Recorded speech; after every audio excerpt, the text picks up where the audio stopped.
하겠습니다. 샬롬 사랑합니다. 지난 밤에 태풍 때문에 많이 또 두려웠습니다. 소리도 많이 컸고, 그러나 하나님께서 또 우리에게 은혜를 베풀어 주셔서 태풍이 지나가고, 또 그런 가운데에서도 많은 또 아픔이 있는 사람들이 또 있습니다. 그들을 위하여서 함께 아파하고 또 기도하며 나아갈 수 있는 성도들이 되시기를 바라고요. 오늘은 또 하나님께서 우리에게 좋은 날씨를 주셨네요. 그렇죠? 이 날에 우리가 마음을 열고 하나님 앞에 오전 예배, 오후 예배 드릴 때에 기쁨으로 감사함으로 예배를 드리면서 무엇보다도 말씀 앞에 들어갈 수 있는 귀한 시간 되시기를 주님의 이름으로 축원함을 드립니다.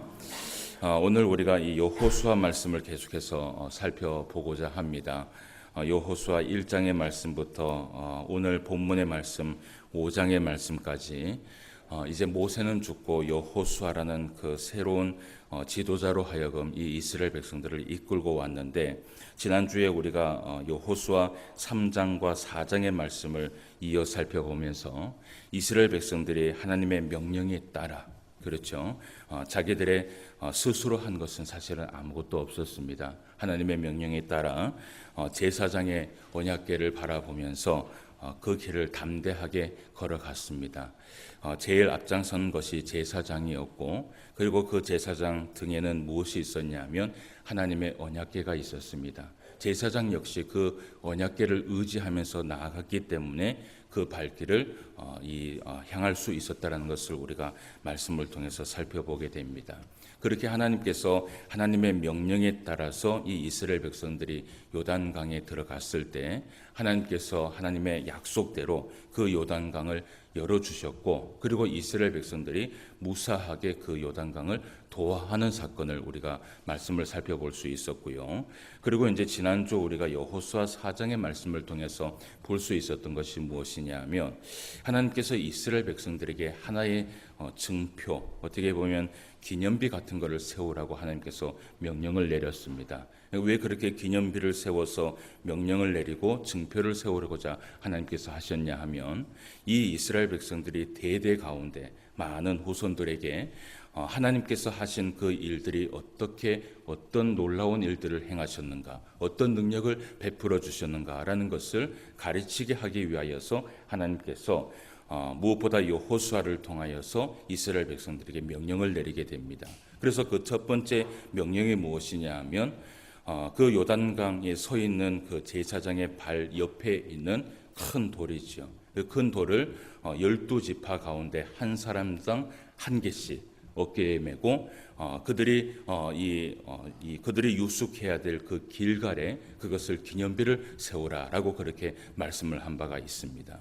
그런데 그것이 이제 또 하나의 증표가 되어서 이스라엘 백성들에게는 하나님의 그 은혜를 바라볼 수 있었는데, 우리가 이제 지난주 말씀을 보면서 또 한 가지를 살펴볼 수 있는 것이 사실은 하나님의 명령은 아니었습니다. 그렇죠? 하나님께서 이 여호수아에게 12개의 돌을 세우고 기념비를 세우라라고 명령만 내렸지, 여호수아에게 또 12개의 돌을 세우라라고 이렇게 이야기하지는 않았습니다. 그럼에도 불구하고 이 여호수아가 자신의 마음속에, 자신의 중심 가운데 어떻게 보면 하나님께서 주신 그 은혜를 기억하기 위하여서, 어떻게 보면 요단강 그 주변에 있는 제사장 그 있는 곳에 12개의 기념비를 세우면 그것은 강이 흘러가면 사실은 없어질 기념비입니다. 그럼에도 불구하고 이 여호수아가 마음에 품기를 원했고 기억하기를 원했고 하나님을 높이기를 원하는 그 마음에서 이 여호수아가 직접 이스라엘 백성들에게 명령을 내리는 것을 우리가 볼 수 있었습니다. 그래서 이 이스라엘 백성들이 총 기념비를 세우는데 몇 개를 세웠습니까? 돌을 2개를 세웠는, 기념비는 2개를 세웠는데 돌멩이는 총 24개를 세운 것이죠. 그죠? 기억을 잘 하고 있습니다. 이제는 제가 그 예전에 설교를 할 때는 보통 지난주에 했던 것을 보통 다 잊어버리는 경우가 많이 있는데, 이제는 보니까 많이 이제 익숙해지신 것 같아요. 공부를 하고 오는지는 모르겠지만, 어쨌든 기억을 좀 하시는 것 같아요. 그래서 24개의 그 돌을 세우는 것을 우리가 볼 수 있었습니다. 그런데 우리가 이 성경을 보면서 한 가지 이렇게 살펴볼 수 있는 것이 무엇이냐면, 여호수아는 분명히 하나님의 명령에 따라 한 것은 아니었어요. 그런데 그럼에도 불구하고 성경은 이 여호수아의 그 행적에 대해서 무엇이라고 얘기를 하느냐 하면, 책망하거나 재앙에 대해서 이야기한 것이 아니라 오히려 이 여호수아의 그 일에 대해서 어떻게 해요? 칭찬을 하고 있습니다. 이렇게 칭찬을 하는 이유는 무엇이냐? 하나님의 말씀 앞에 순종함으로 인하여서 그 말씀 그대로 행하지는 않았지만, 이 여호수아 마음에 하나님을 향한 그 선한 마음이 누구에게 통했어요? 하나님에게 통한 것이에요. 그래서 여러분, 우리가 신앙생활 하면서 이 여호수아의 모습뿐만 아니라 하나님의 사람들이 살아왔던 수많은 그 행적들을 살펴보게 되면 하나님께서 기뻐하셨던 사람들이 특징이 있습니다. 그 기뻐하셨던 사람들의 특징이 무엇이냐 하면, 하나님께서 굳이 말씀하시지 않으셔도, 하나님께서 굳이 그 말씀의 명령을 하시지 않으셔도 하나님의 그 마음을 잘 알고 그 마음대로 하나님의 그 마음에 따라 기쁨을 위해서 살아가는 자, 그 자들을 하나님께서 사랑하셨고 은혜를 베풀어 주셨고 기뻐하셨고 하나님께서 함께하여 주셨다는 것을 우리는 말씀을 통해서 보게 됩니다. 무엇보다 우리가 말씀을 보면서 창세기의 말씀도 함께 살펴봤지만, 창세기 가운데에서는 하나님께서 기뻐하셨던 인물들이 굉장히 많이 있습니다. 아브라함부터 시작해서 노아도 그랬고요, 요셉도 그랬고요. 이런 인물들은 사실은 하나님께서 굉장히 기뻐했던 인물 중에 하나입니다. 그런데 우리가 항상 기억해야 될 것이 무엇이냐 하면, 그들이 살아갔던 그 시대는 율법이 어떻게 해요? 없었습니다. 율법이 없었음에도 불구하고 그들이 하나님 앞에 기뻐함을 받을 수 있었던 유일한 것은 그들의 마음이 어떻게 해요? 하나님을 향했다라는 것이죠.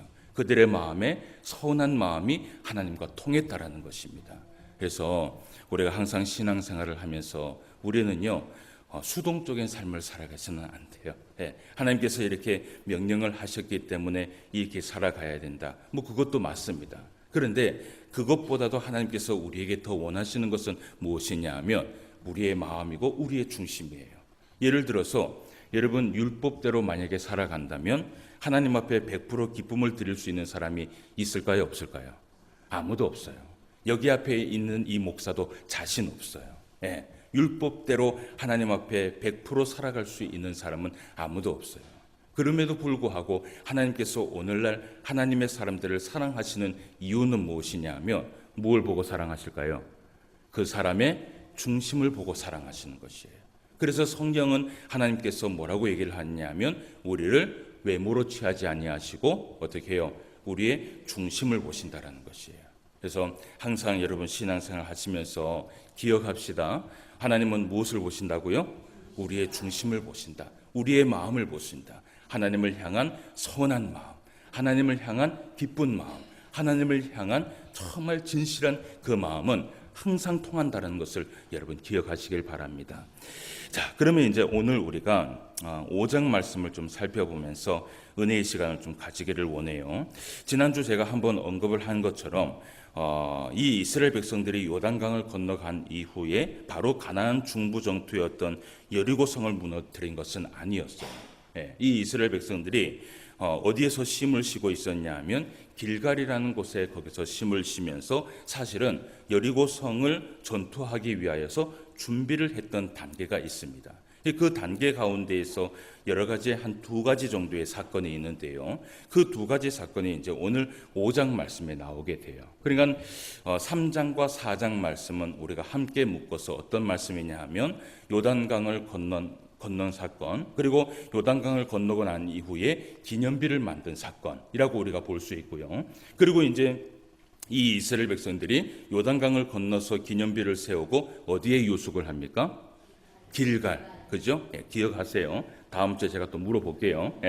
길갈이라는 곳에 유숙을 하게 됩니다. 그러면 길갈이라는 곳에서 바로 여리고성을 전투를 했다면 아마 오늘 5장의 말씀은 없었을 것이에요. 그런데 여리고성을 전투하기 전에 몇 가지의 사건이 있었습니다. 그러니까 길갈에서 유숙하는 그 곳에서 한 사건이 있었는데 그 사건을 기록한 것이 바로 여호수아 5장의 말씀입니다. 그래서 오늘 우리가 살펴볼 것이 이 여호수아 5장의 말씀 가운데 길갈에서 유숙하는 그 기간 동안 이 이스라엘 백성들이 무엇을 했나, 그것을 우리가 먼저 살펴보기를 원해요. 먼저는요, 이 길갈이라는 곳에서 이스라엘 백성들이 도착을 했을 때 그 상황의 배경의 분위기를 먼저 한번 살펴봅시다. 아시겠죠? 분위기라는 것은 뭐예요? 흘러가고 있는 어떤 이 기운 같은 거, 그죠? 그런 걸 좀 살펴봅시다. 5장 1절 말씀을 우리가 같이 한번 읽어보도록 하겠습니다. 요단 서쪽에 시작. 요단 서쪽에 아모리 사람의 모든 왕들과 해변에 가나안 사람의 모든 왕들이 여호와께서 요단물을 이스라엘 자손들 앞에서 말리시고 우리를 건너게 하셨음을 듣고 마음이 녹았고 이스라엘 자손들 때문에 어떻게 했다 그래요? 정신을 잃었더라라고 얘기를 해요. 그러니까 이미 이제 이 이스라엘 백성들이 길갈에 있었을 때에 요단강을 그들이 점령을 했습니까? 안 했습니까? 점령을 아직 안 했어요. 그죠? 그러니까 길갈에 유숙하는 그 가운데에서 이미 그 상황을 가만히 보니까 어떻게 해요? 전쟁은 한 번도 치르지 않았는데 이미 전쟁에 승리한 것 기분 같은 것이 들어요. 그죠? 이 이스라엘 백성들이 요단강을 건넜다는 것만으로도 그 가나안 땅에 있는 모든 왕들이 어떻게 했다 그랬습니까?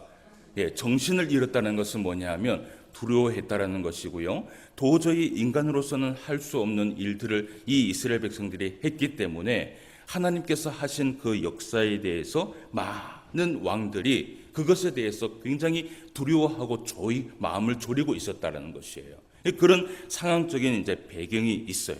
그래서 여러분, 전쟁을 한 번도 치르지는 않았지만 이미 가나안 땅의 모든 왕들이 요단강 도하 사건을 통해서 두려워했다라는 것은, 그것은요, 아마도 이 이스라엘 백성들이 가나안 땅을 출발할 때에 하나님께서 말씀을 하셨던 것처럼 내가 모든 것을 이미 승리했으니 너희들은 아무 염려하지 말고 출발해라 라는 그 말씀처럼 정말 하나님께서 만들어 놓으신 것 같아요.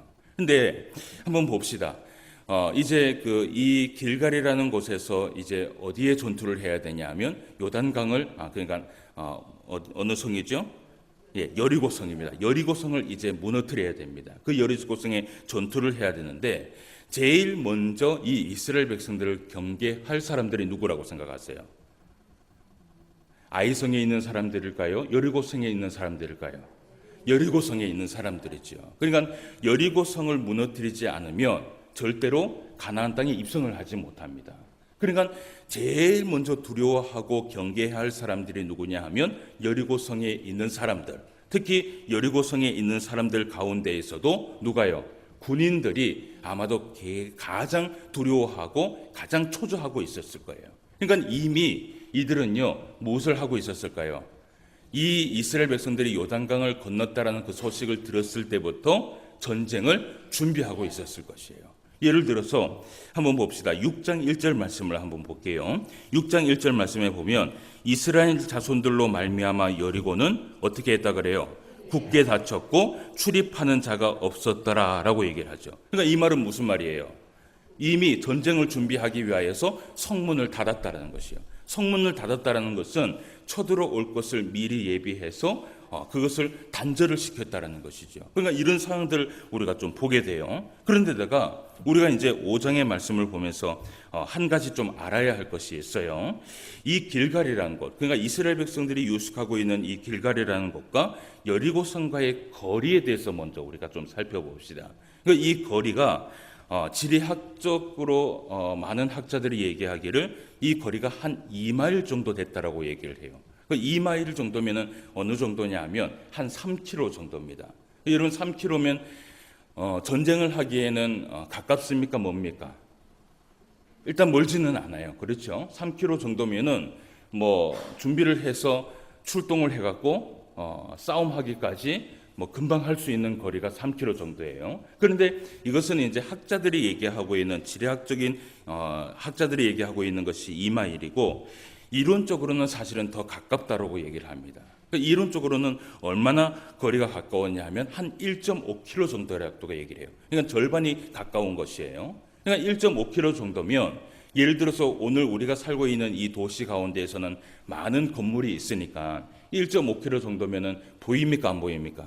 보이지가 않아요. 뭐 한 치 앞도 보이지 않는데요. 그죠? 이 앞에 건물이 있으니까 우리 뭐 신기동 입구도 안 보이잖아요. 그런데 이때 당시에 있었던 이 여리고성의 이 강화의 그 평면을 보면 1.5km 정도면요. 경계해야 될 이 군인들이 이스라엘 백성들이 무엇을 하고 있는지 살펴볼 수 있을까요, 없을까요? 충분히 살펴볼 수 있어요. 충분히 살펴볼 수 있어요. 그리고 아마도 이 여리고성의 이 군인들이요 너무나 초조하고 두려워했기 때문에 아마 정탐꾼을 가까이 보냈을 수도 있어요. 물론 그것이 성경에 기록되지는 않았어요. 어쨌든 이 성경의 기록을 보면 길갈이라는 곳과 이 길갈이라는 곳과 여리고성이라는 이 거리는요 굉장히 가깝고 여리고성에서 성전 높은 곳에 올라가서 그것을 바라보면 이스라엘 백성들이 무엇을 하고 있는지를 다 살펴볼 수 있는 거리라는 것을 우리가 기억을 해야 되는 것이에요. 그런데 여기서 이제 이 이스라엘 백성들이 우리가 주목해야 될 것이 뭐냐면 군인들이 그 이스라엘 백성들의 상황을 살펴봅니다. 만약에 군인들이 살펴봤을 때 이제 당장 전쟁을 준비해야 되는데 이스라엘 백성들이 무엇을 하고 있는지 궁금하지 않습니까? 그죠? 그래서 쳐들어오면 이 군인들은 뭐라고 해야 돼요? 나팔을 뿡 불면서 전쟁 시작이다. 출동을 했다. 우리도 준비해라. 이렇게 준비를 해야 될 거 아니에요? 계속해서 살펴보고 있었을 거예요. 그런데 오늘 이제 이 여리고성의 군인들의 시각에서 봤을 때 이 이스라엘 백성들이요 이해되지 않는 행동들을 하는 것을 보게 돼요. 한 두 가지의 사건을 우리가 볼 수 있는데요. 먼저는요 2절 말씀부터 9절까지의 말씀을 한번 봅시다. 한 사건이에요. 2절 말씀부터 9절까지의 말씀을 한번 제가 천천히 한번 읽어드리도록 하겠습니다.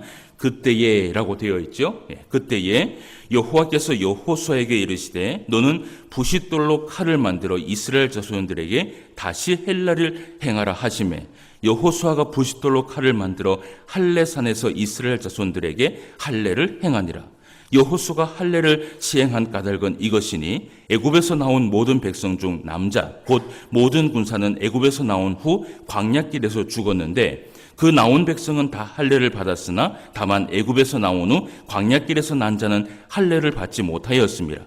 이스라엘 자손들이 여호와의 음성을 청종하지 아니하므로 여호와께서 그들에게 대하여 맹세하사 그들의 조상들에게 맹세하여 우리에게 주시라고 하신 땅 곧 젖과 꿀이 흐르는 땅을 그들이 보지 못하게 하리라 하시매 애굽에서 나온 족속 곧 군사들이 다 멸절하기까지 40년 동안을 광야에서 헤매었더니 그들의 대를 잇게 하신 이 자손에게 여호수아가 할례를 행하였으니 길에서는 그들에게 할례를 행하지 못하였으므로 할례 없는 자가 되었음이더라. 또 그 모든 백성에게 할례 행하기를 마침에 백성이 진중 각처에 머물며 낫기를 기다릴 때에 여호와께서 여호수아에게 이르시되 내가 오늘 애굽의 수치를 너희에게서 떠나가게 하였다 하셨으므로 그곳 이름을 오늘까지 무엇이라 그래요?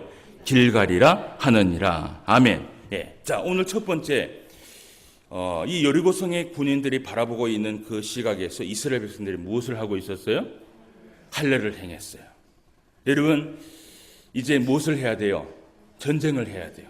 전쟁을 해야 되고요. 준비를 해야 되는데 지금 이 여리고성에 있는 이 군인들은 굉장히 긴장된 상태입니다. 굉장히 두려운 상태예요.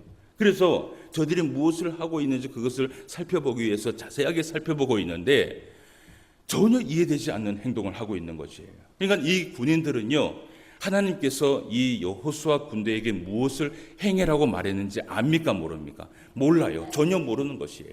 그냥 전쟁을 준비하는 것이에요. 그러니까 분명히 이 군인들의 생각은요, 저들이 쳐들어 오기 위하여서 아마 인원도 모을 것이고 무기도 준비할 것이고 그렇게 할 것이라고 생각을 했어요.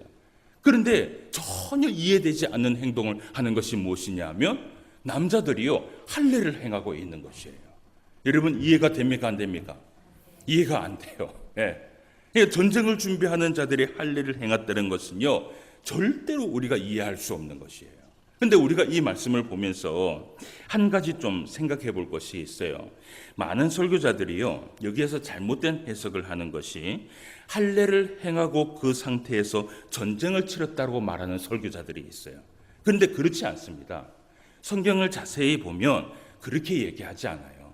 그러면서 그들이 이 말씀을 통해서 이런 말씀을 적용을 해요. 할례한 가운데에서도 전쟁의 승리를 주신 이 전쟁은 하나님께 속한 하나님의 승리였다라고 그렇게 해석을 합니다. 근데 그렇게 해석을 해버리면 이 전체적인 말씀이 잘못된 해석이에요. 그러면 하나님께서 이 이스라엘 백성들에게 할례를 하게 하신 이유는 무엇이라고 생각하세요? 왜 할례를 하게 하셨습니까?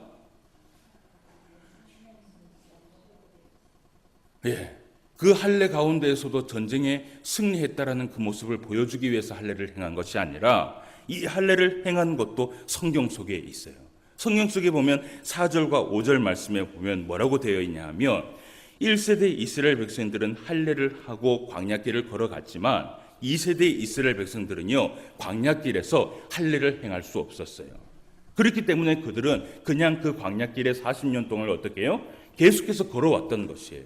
그래서 하나님께서 이 이스라엘 백성들에게 제일 먼저 이야기한 것이 무엇이냐 하면 이 남자들 할례를 행하지 않았으니까 하나님 앞에 일을 하기 위하여서 하나님 앞에 언약된 백성이 되기 위하여서는 제일 먼저 너희들이 해야 될 것이 있다. 그것이 무엇이냐면 할례를 행하는 일이었어요. 그러면 할례를 하고 전쟁을 치르러 갔느냐? 그렇지 않습니다. 말씀을 한번 봐요. 8절 말씀을 한번 봅시다. 8절 말씀을 우리가 한번 읽어볼게요. 시작. 또 그 모든 백성에게 할례 행하기를 마침에 백성이 진중 각 처소에서 머물며 어떻게 해요? 낫기를 기다릴 때에. 예. 그러면 한번 봅시다. 할례를 행한 상태에서 전쟁을 치르러 갔습니까? 아니죠. 그렇죠. 우리는 성경을 자세히 봐야 되죠. 할례를 행한 상태에서 전쟁을 치르러 간 것이 아니라 하나님께서는요, 할례를 행하고 난 다음에 그들이 낫기를 어떻게 해요? 기다리셨어요. 그러니까 이 할례의 의미는 어떤 의미냐 하면 하나님은요, 하나님의 백성들과의 이 할례는 하나님과의 언약이에요. 약속이에요. 하나님의 백성들은 할례를 받지 않고서는 하나님의 백성으로서 부름을 받지가 못해요. 아무 일도 할 수가 없어요.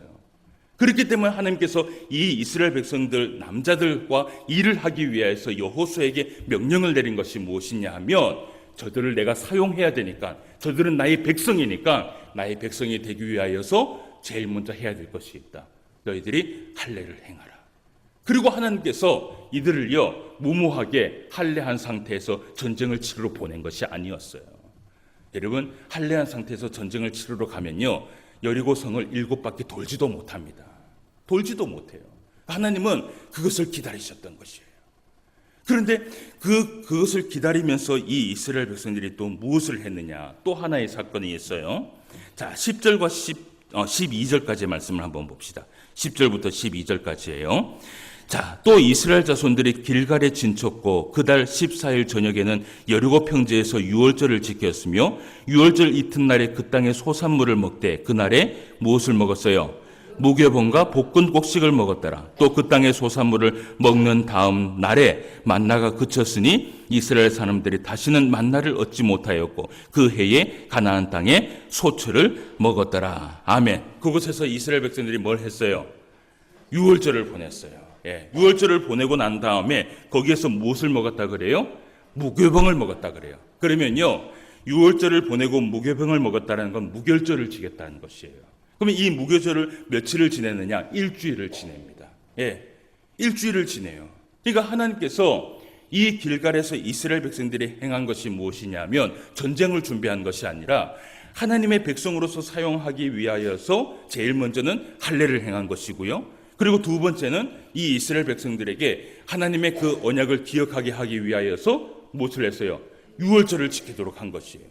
그런데 이 유월절과 무교절을 지킬 때는요, 이스라엘 백성들이 어떻게 지키는 줄 아십니까? 여러분, 우리가 예를 들어서 이제 추수감사주일이 이제 얼마 남지 않았죠. 그렇죠? 11월 달 되면 추수감사절이 있는데 추수감사절 우리가 보낼 때 여러분 교회에서 어떻게 보냅니까? 우울하게 보냅니까? 기쁘게 보냅니까? 기쁘게 보내죠. 우중충하게 어둡게 해가서 보냅니까? 기쁘게 환하게 보냅니까? 기쁘게 환하게 보내죠. 그래서 추수감사절에는 교회는 뭘 해요? 앞에다가 과일도 놓고 한 해 동안 베풀어 주신 그 은혜를 기억하면서 막 감사하면서 찬송하면서 그 절기를 보내는 거예요. 이 유월절과 무교절은 이스라엘 백성들에게 하나의 무엇이냐 하면 축제예요. 축제. 유월절이라는 것은 하나님께서 우리를 어떻게 해요? 구원하여 줬다라는 것이에요. 구원된 백성이 절기를 지키면서 뭘 하겠어요? 울면서 회개하겠어요? 아니죠. 음식을 나누어 먹으면서 기뻐하면서 노래를 부르면서 감사하면서 하나님 앞에 찬송하며 나아가는 것이에요. 그런데 멀리서 1.5km에 떨어진 이 여리고성의 군인이 가만히 보는데 이 이스라엘 백성들이 뭘 하고 있느냐 하면 한 일주일, 2주일 동안 계속 지켜봤어요. 언제 쳐들어올까? 그런데 이들이 이해되지 않는 행동을 해요. 갑자기 할례를 행하는 거예요. 그것도 이해되지 않는데 할례를 행하고 난 다음에 이들이 뭘 하고 있어요? 그들은 유월절을 몰라요. 유월절을 보내는지 무교절을 보내는지 그걸 몰라요. 그냥 진들끼리 뭘 하고 있어요? 잔치를 벌이면서 기뻐하면서 찬송을 부르면서 막 놀고 있는 거예요. 이미 전쟁도 치르지도 않았는데 불구하고 뭘 하고 있어요? 거기에서 감사하면서 예배를 드리면서 하나님 앞에 나아가는 것이에요. 여러분 이해가 됩니까? 안 됩니까? 이해가 안 돼요. 제가요 이 말씀을 보면서 한 가지 좀 묵상을 해봤어요. 뭘 묵상을 해봤냐면 우리가 신앙생활을 하다 보면요 세상 사람들은요 우리가 교회에 와서 뭘 하는지 잘 몰라요. 잘 몰라요. 그냥 교회에 와서 한 2시간 있다가 집에 오는 줄 알아요. 거기에서 뭘 찬송을 하는지 뭐 예배 가운데 말씀을 듣는지 물론 말씀 듣는 건 알겠죠. 근데 또 잘못된 상식들이 많이 있어서 오늘날 매스컴에 보면은 막 이 잘못된 신비주의자들의 그 잘못된 그 상식 때문에 교회만 가면 뭐예요? 하면서 막 이런 줄 알아요. 세상 사람들은. 우리 사실은 이 기독교의 예배는 굉장히 거룩한 예배거든요. 처음부터 끝까지 굉장히 거룩한 예배예요. 이것을 어떻게 보면 오늘날 이 신비주의, 은사주의자들이 이것을 변색시킨 것이지 오늘날 모든 교회들이 그런 것은 아니에요. 그런데 제가 이 말씀을 가만히 보면서 세상 사람들이 바라보기에 우리의 신앙의 모습은 어떤 모습일까 그것을 생각했어요. 근데 그 사람들이요 사실은 이런 생각을 하고 있어요. 저도 사실은 목회를 하기 전에 회사 생활을 한 적이 있거든요. 그 회사 생활을 하면요 주일날 교회를 못 나오는 경우도 많이 있어요. 그러면 주일날 회사에 출근도 해야 되고 또 출근을 하지 못하는 그 상황 속에서도 회사의 사람들에게 부탁을 해야 돼요. 나는 오늘 주일이기 때문에 어디에 가야 돼요? 교회 가야 된다. 그러니까 어떻게 해요? 한 번만 봐주라. 그리고 한 번만 어떻게 해요? 좀 바꿔주라. 그 사람들은요 이해가 안 됩니다. 어떻게 이렇게 귀중한 날, 여러분 세상 사람들은 이 주일날 뭐 하는 날이에요? 노는 날이고요, 즐거운 날이고요, 힘을 얻는 날이에요. 근데 그들이 생각하기에는요 우리가 어떻게 이상하냐 하면 교회를 가는데 교회 가서 시간을 들이는 것도 사실은 이상하게 생각하지만 교회 가서 시간을 들여놓고 열심을 다하고 또 뭘 내고 와요? 헌금을 내고 와요.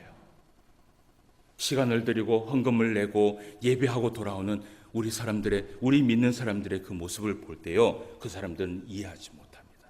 그러면서 그 사람들이 뭐라고 얘기한 줄 아십니까? 차라리 그 시간에 너희 자신을 위해서 사용해라 그래요. 저는 그런 얘기를 너무나 많이 들었어요. 근데 여러분 우리가 한 가지 기억해야 될 것이 있어요. 하나님의 언약된 백성이 그 언약을 지키고 하나님 앞에 예배하며 나아갈 때 우리 안에 일어나는 엄청난 은혜와 충만함은 그것을 느껴보지 않은 사람은 모른다라는 것이. 그것을 깨달아 보지 못한 사람은 알지 못한다라는 것이에요. 아무리 이해하려고 해도 그것은 어리석은 행동이지 우리의 그 마음속에 있는 이 기쁨의 은혜를 어떻게 해요? 알지를 못해요. 근데 우리가 참 감사해야 될 것이 무엇이냐면 이것을 나타낼 방법은 없지만 어떻게 해요? 우리는 하나님 앞에 이 예배를 통해서 항상 은혜를 받고 있다는 것이에요. 자, 우리가 이런 사건을 좀 통해서 이런 생각을 좀 해보게 돼요. 자, 그런데 오늘 이 사건은 어쨌든 여리고성에 있었던 이 군인들이 바라보는 시각에서는 이해하지 못하는 시각이었고, 제가 이 말씀을 통해서 바로잡고자 했던 것은 무엇이냐면 이들이 할례를 행하고 바로 전쟁을 치르러 간 것이 아니라 어떻게 해요? 할례를 행하고 하나님은 기다려줬다는 것, 그죠? 예, 그것을 우리가 기억을 해야 돼요. 그러면 이제 오늘 우리가 본문 말씀을 좀 한번 보기를 원해요. 이 본문 말씀에 하나의 중요한 사건이 하나가 나오게 되는데요. 오늘 이제 13절 말씀을 한번 봅시다. 자, 13절 말씀에 보면 여호수아가 여리고에 가까이 이르렀을 때에라고 얘기를 해요. 여러분, 여기는 결국은 어디를 얘기하고 있을까요? 여기는 결국은 길갈을 얘기하고 있는 것이에요. 예, 가까이 있을 때라는 것은 바로 길갈을 이야기하고 있는 것이에요. 거기에서 아마 이 여호수아는 많은 생각을 했을 것이에요. 어떻게 저 여리고성을 무너뜨려야 될까? 하나님께서 무엇이라고 말씀하실까? 이런 것들을 계속 고민하고 있는데 오늘 보세요. 이르렀을 때에 눈을 들어본 즉 한 사람이 어떻게 해요? 칼을 빼어서 손을 들고 마주서 있는 것이에요.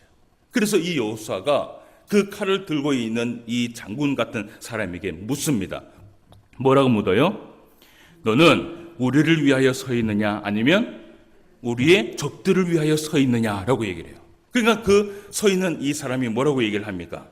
나는 여호와의 군대 대장으로 지금 왔느니라 라고 얘기를 해요. 그러니까 여러분, 이 전쟁에 제일 먼저 앞장서서 싸울 사람이 여호수아가 아니고 누가 싸워요? 하나님의 군대 대장이 여기에 어떻게 해요? 파송을 받은 거야.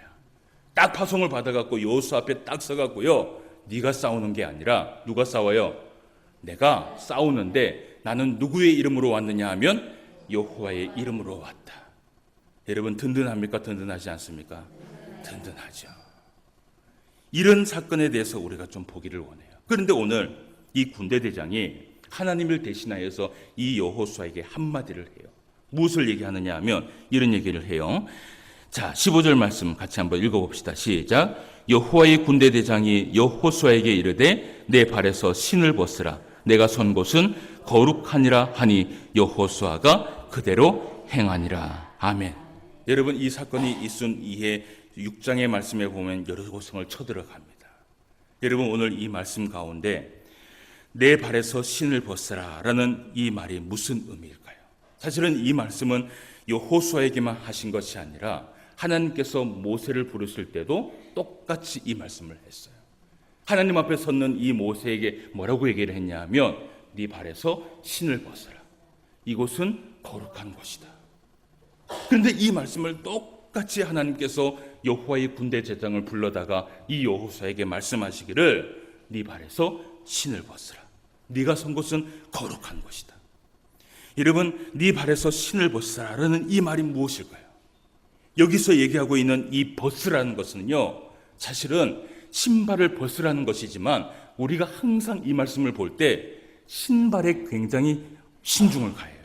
그죠? 주목을 할 때 신발에 대해서 주목을 하는데 정말 중요한 것은 신발이 아니라 발이 중요한 것이에요. 발이 중요한 것이에요. 오늘 여기서 벗으라는 것은 히브리어로 나살이라고 얘기를 합니다. 이 나살이라는 말은 어떤 말씀이냐? 쫓아버리다, 떨쳐버리다, 더 강하게 얘기하면 제거하라는 것이에요. 예? 단지 그냥 신발을 벗어놓고 무릎을 꿇고 하나님 앞에 경배하라는 그 말이 아니라 네가 신고 있는 그 발에 있는 그 신발을 어떻게 해요? 내어 던지고 벗어버리고 제거해버리라는 것이에요. 그 말씀이 담겨 있는 것이에요. 발에서 신발을 벗으라는 그 말은 내 발을 거룩하게 하라는 것이에요. 여러분, 이 말씀에 어떤 말씀이 담겨 있는지 아십니까? 이 말씀은 지금까지 살아왔던 여호수아 너의 인생의 모든 죄악과 그리고 너의 욕심과 너의 생각과 내가 가지고 있는 경험과 내가 쌓아왔던 모든 지식까지도 하나님 앞에 벗어던지고 제거하고 내려놓지 않으면 하나님 앞에 승리할 수 없다는 것이에요. 하나님께서 여호수아에게 이 전쟁을 하기 위해서 제일 먼저 부르셨을 때 하나님께서 하신 것이 무엇이냐면 네 발을 거룩하게 하라. 너의 지나왔던 그 모든 삶들을 다 청산하고 너의 모든 생각과 너의 모든 경험과 너의 모든 지식들을 다 내려놓고 오직 누구만 의지해요? 하나님만 의지하라는 것이. 그렇지 않으면 가나안 땅에 있는 모든 전쟁은 절대로 승리할 수 없다는 것이에요. 요한복음 13장 말씀에 보면 예수님께서 십자가 못 박히시기 전날 제자들과 함께 만찬을 나누십니다. 그때 만찬을 나누시기 전에 예수님께서 대야에 물을 담아다가 조용히 제자들의 무엇을 씻어요? 발을 씻기기 시작해요. 그때 막 발을 씻기는데 베드로가 예수님에게 뭐라고 얘기를 하냐면 예수님, 저는 절대로 제 발을 예수님이 씻을 수 없습니다. 그런 얘기를 해요. 그때 예수님께서 이 베드로에게 뭐라고 얘기를 한 줄 아십니까? 네가 발을 씻지 않으면 내가 너를 씻어주지 아니하면 너는 나와 상관이 없다라고 얘기를 해요. 상관이 없다라는 말이 무슨 말인 줄 아세요? 헬라어로 메로스라고 얘기해서 몸의 한 부분을 얘기하고 있어요. 몸의 일부분을 얘기하고 있어요. 이 말은 무슨 말이냐 하면 그 발을 씻지 않으면 너는 나와 함께 걸어갈 수 없다라는 것이에요. 그 발을 거룩하게 하지 않으면 너는 나와 함께 그 십자가의 길을 갈 수 없다라는 것이에요. 그래서 예수님께서 그 12명의 제자들의 한 사람 한 사람의 그 발을 어떻게 하셨느냐? 깨끗하게 씻어주셨어요. 씻어주면서 예수님은 아마 원했을 것이에요.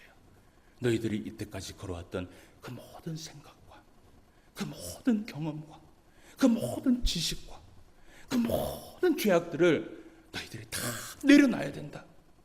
그래야지만이 내가 가는 그 십자가의 길을 너희들이 걸어갈 수 있을 것이다.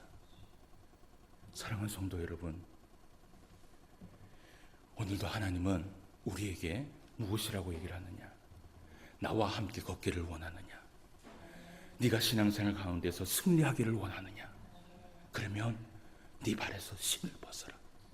지나왔던 모든 경험과 모든 지식과 모든 생각과 모든 교훈과 네가 가지고 있는 모든 죄악들은 다 내려놔라. 그렇지 않으면 누구와 함께 걸어갈 수 없어요? 하나님과 함께 걸어갈 수 없다는 것이에요. 이번 한 주간 여러분 주님과 동행하는 삶을 살기를 원하십니까? 여러분들의 신을 벗어버리길 바랍니다. 내 생각도 내려놓으십시오. 내 욕심도 내려놓으십시오. 내 주장도 내려놓으십시오. 내가 가지고 있는 직분도 내려놓으십시오. 내가 가지고 있는 욕심도 내려놓으시고 내가 가지고 있는 품고 있는 기도도 내려놓으시고 다 내려놓으십시오. 그리고 이 마음에 누구를 품느냐? 예수 그리스도의 마음을 품으시길 바랍니다. 그래야지만이 우리가 이번 한 주 살아가면서 승리할 수 있습니다.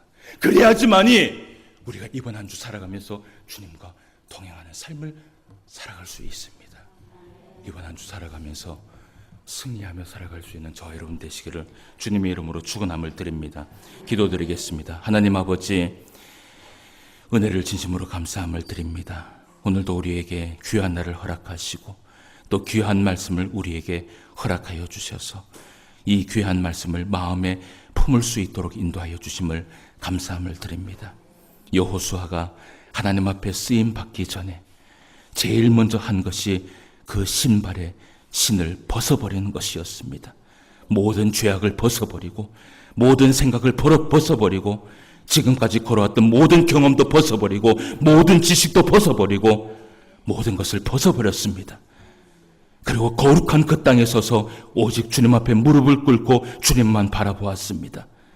이제 다음 주에 여리고성을 무너뜨릴 때 정말 여호수아가 하나님의 은혜 가운데 여리고성을 무너뜨리는 장면을 우리가 살펴보게 될 것입니다. 이번 한 주간 우리가 살아가면서 승리하는 삶을 살기를 원합니다. 주님과 동행하는 삶을 살기를 원합니다. 그러기 위하여서 먼저 우리의 가지고 있는 신발을 벗어버릴 수 있는 주의 성도가 되게 하여 주시옵소서. 오늘도 말씀으로 함께하여 주심을 감사함을 드리며 모든 말씀 예수님의 이름으로 기도드리옵나이다. 아멘.